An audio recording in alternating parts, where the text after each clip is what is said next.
Rather than pointing fingers, we must recognize our own challenges, learn from others, and call for action at all levels of society, including civil society and the private sector.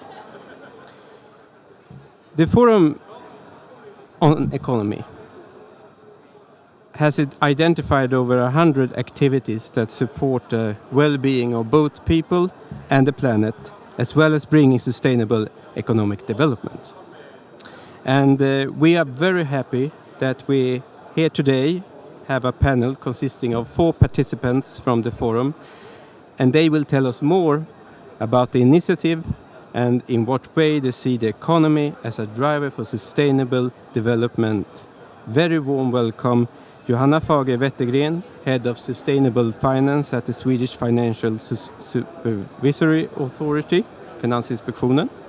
Hanna Gran, Sustainability Lead at Spotify. Anders Kärrberg, Head of Global Sustainability, Volvo Cars. And Karin Lexén, Secretary General at Swedish Society for Nature Conservation, Naturskyddsföreningen. And since you are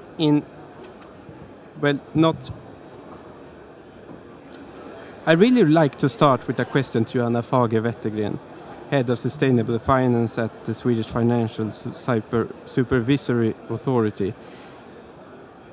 Channeling financial flows into activities that have low carbon emissions and promote long-term sustainable development is one identified target action to speed up the tempo. From your perspective, how can a roadmap for the economy advance this development? Well, thank you very much, Gabrielle, for arranging this seminar and also for inviting me to share my views. So I want to start by underlining the crucial role that the financial sector will have to play in shifting the economy towards a long-term sustainable development. And it is now well understood that ambitions to tackle the climate crisis cannot be met through public funds alone. So private capital will need to be mobilized at an unprecedented scale. And there is a strong commitment, not least from the EU, to channel private and financial flows towards investments that support the Paris Agreement targets. And as a supervisory authority, Finansinspektionen can help to facilitate this transition and remove obstacles. And at a first glance, the private sector has risen to the challenge. There are strong inflows to what appears to be green investments, but all of this activity obscures a serious underlying problem, as investors are used to having high quality, audited and globally comparable financial information. However, there is no equivalent for sustainability issues, or maybe I should say there is not yet an equivalent. When present in Glasgow, COP26 last week, attending the Finance Day, there were some major news delivered at the main stage and stemming from our global work where Finansinspektionen is deeply involved. So the global standard setter IFRS announced it will establish a new board for sustainability standards. And it also published a climate standard prototype. So this, I would say, is an incredibly important piece to have in place to facilitate the transition. And coming back to your question, Gabrielle, a clear roadmap can be helpful in that sense by pointing out the direction and by clarifying what is to be expected. The Forum on Economy has discussed, not at least with Finansinspektionen being one of the great contributors to this discussion, how could we make Swedish companies to lead the way by disclosing the carbon emissions openly? If you want to be a bit negative or cynical, you may argue that the exposure of how climate change affects businesses is, at least in the short-term perspective, a disadvantage in an international comparison.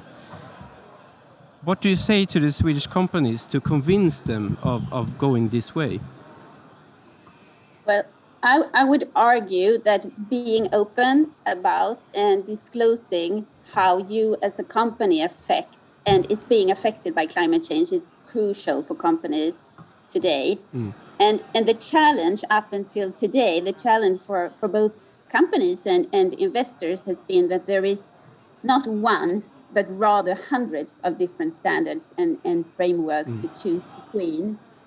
But now on carbon emissions, Finansinspektionen and the Forum advocates that firm use internal carbon pricing, which is the cost the firm itself sets in its carbon emissions. And we advocate firms to disclose this information externally.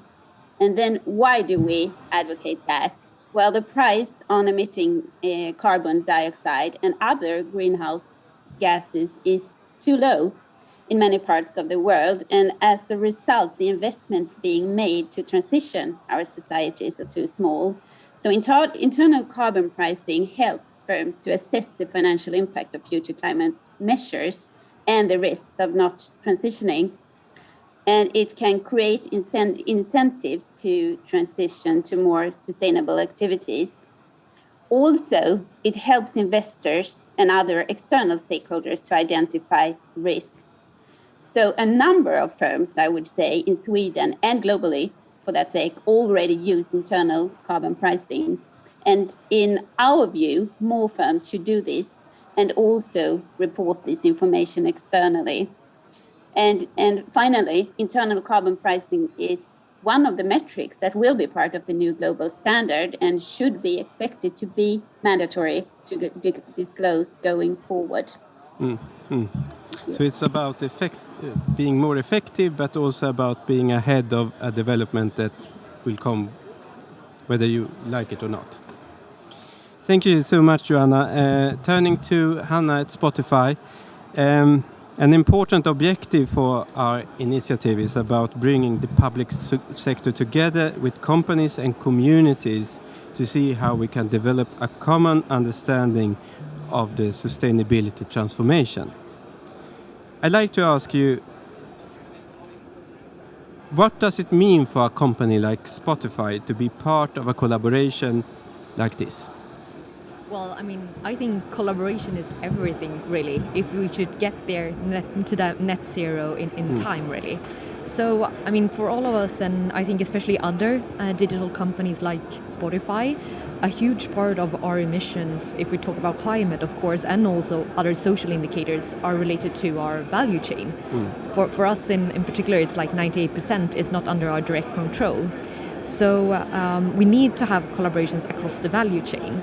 But I think that is something that is going on. And I also think kind of in industry, people are talking and supporting each other. But what we really lack is this kind of cross-industry and, as you said, public and private sector, NGOs and others come together to talk about this, because then we can really leverage on the best practices that are out there and like build on each other what everyone is doing instead of reinventing the wheel. So, of course, I'm focusing on climate, and when I think about taking down our emissions to net zero, no offense to Naturskyddsverket, but they wouldn't be the top of mind for me. But when being in such a forum, we can really leverage on that and find new, interesting ideas to kind of tackle key societal challenges. So, and I think that is true for this Agenda 2030, but also for COP26, really.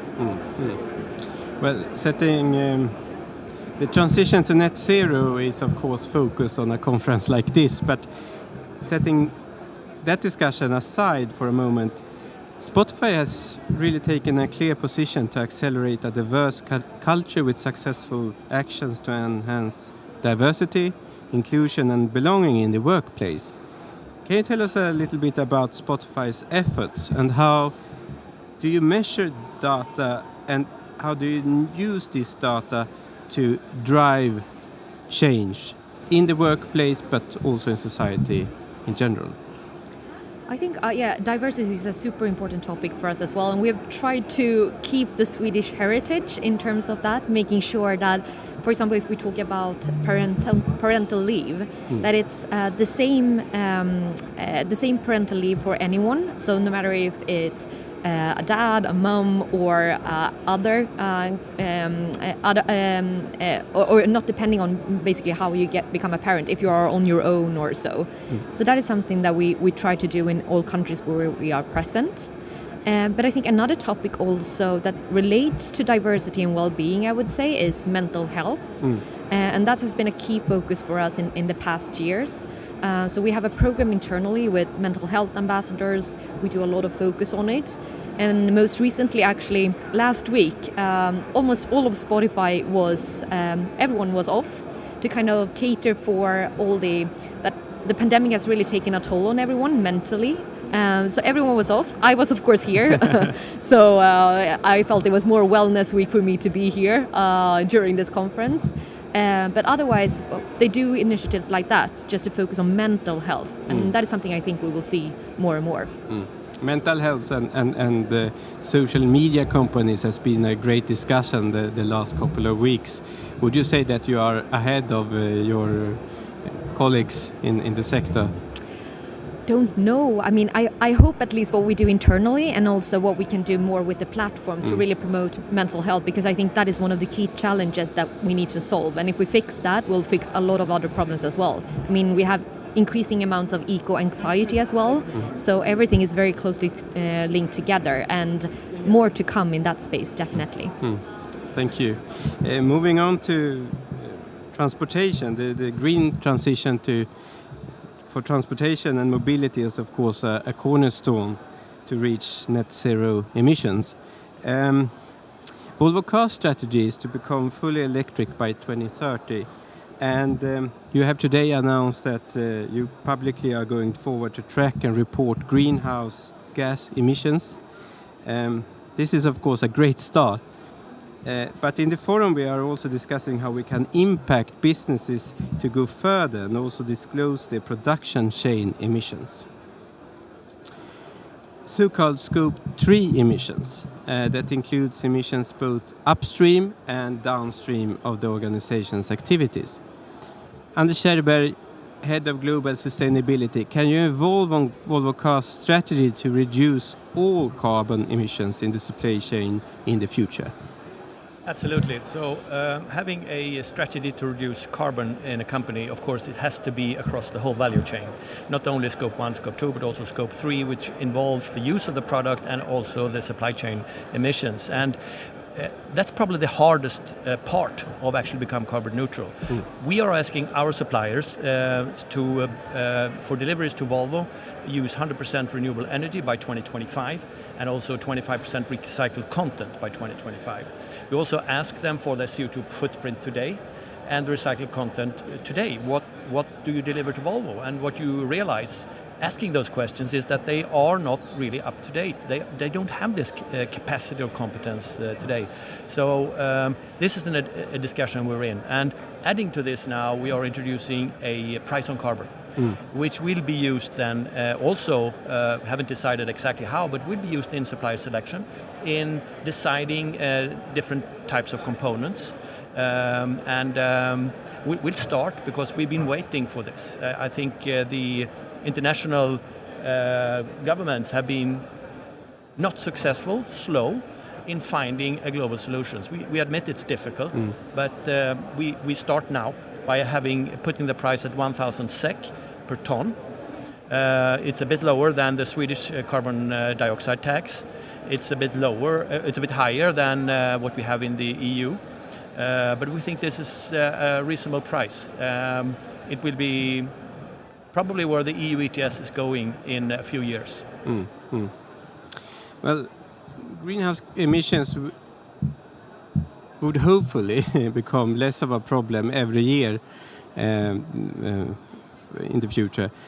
But one thing that won't go away, and not at least considering the if you are turning the cars electric, is of course the raw materials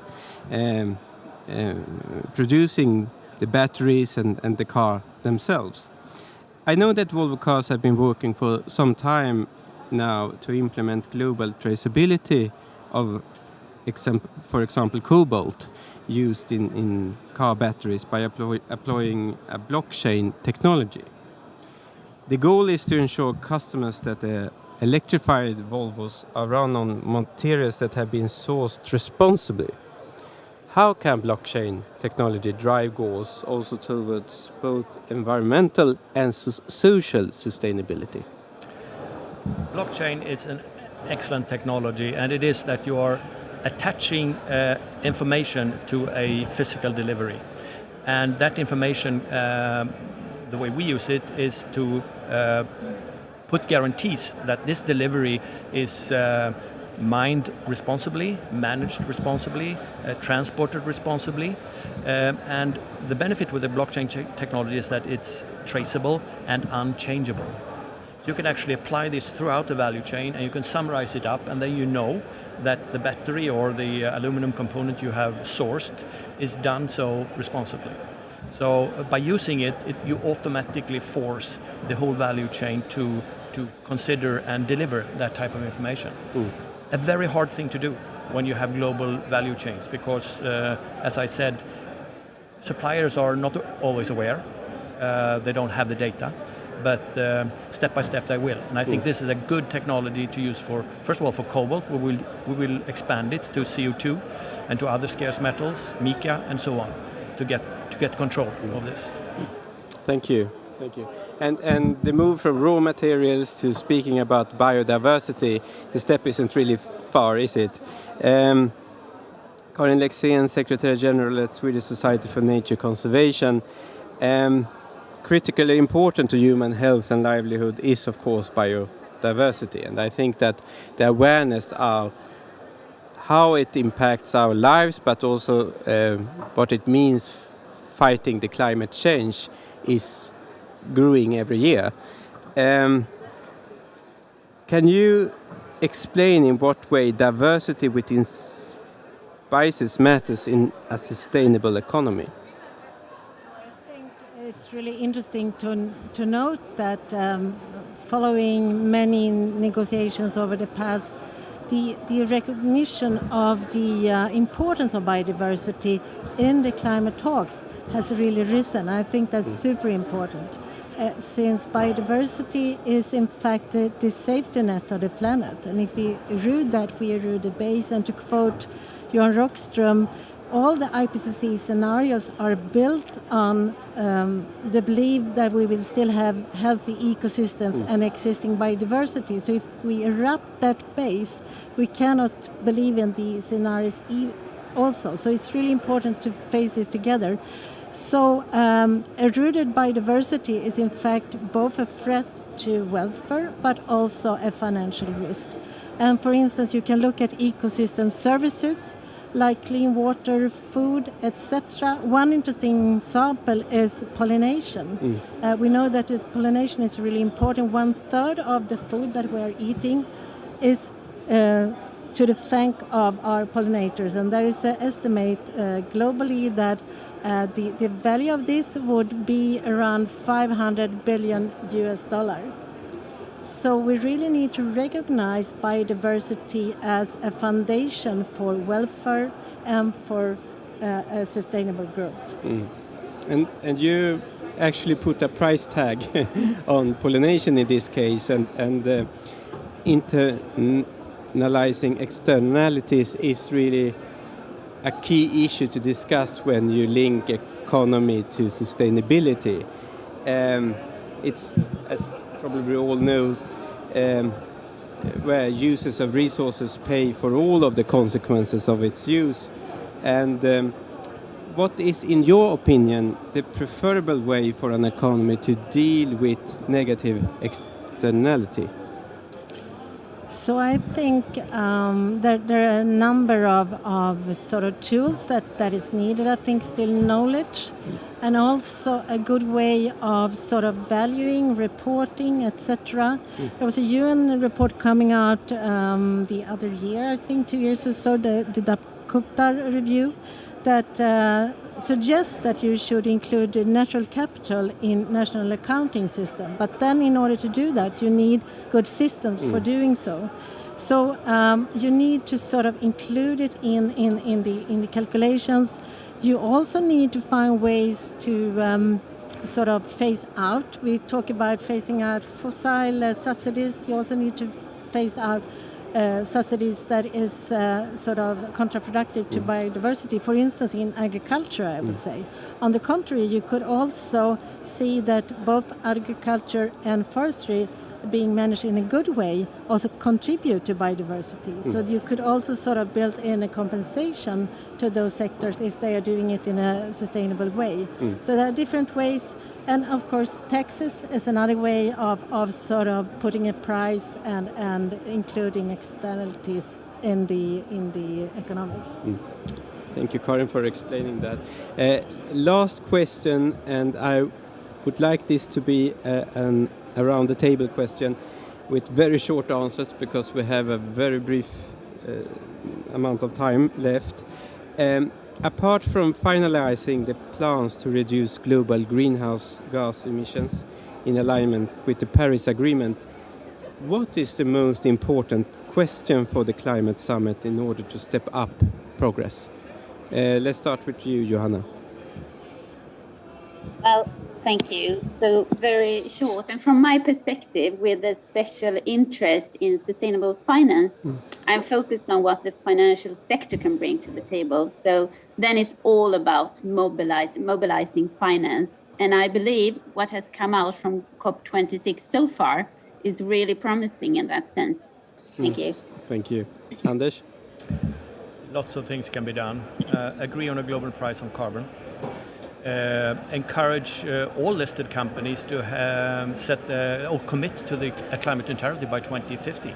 Only 20% of global listed companies do so. Why should that be acceptable? And then standardize reporting.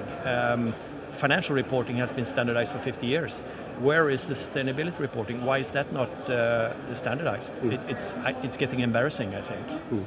And of course, as we discussed here today with the vehicle industry, set an end date for selling cars with fossil fuels. Of course, very logical. Thank you. Karin? Thank you. I like that. So looking into the negotiations, of course, what is really important at first is that the countries or the parties are sort of delivering on the promises on the $100 billion US dollar yearly. And this not going to be enough, and I really agree with there is a need for sort of financing sources from different sources, and the private sources are of course really important here. But when it comes to the negotiations, the financial issue is of course really important to get things going, and not the least to support those countries that don't have resources at all, and find ways of also sort of leading private finance to those less resourced countries, I think is really important. And the last issue or argument is really a Swedish core issue here at the conference. Finally, Hannah, what do you think? I mean, of course, all the decisions being made here are crucial, but I think also the way we communicate those decisions and make sure that it reaches a wider audience, and maybe those not only interested in climate, but so many more, so that we know that the decisions made here also gets accountability in the right way, and also that it's we talk about this in an easier way, so it's more inclusive. So I would focus not only on the decisions, but also how we get them out, I would say. Hanna, Anders, Karin, Johanna, thank you very much indeed for your participation here in the panel and for your very wise and interesting contributions. Thank you. Thank you.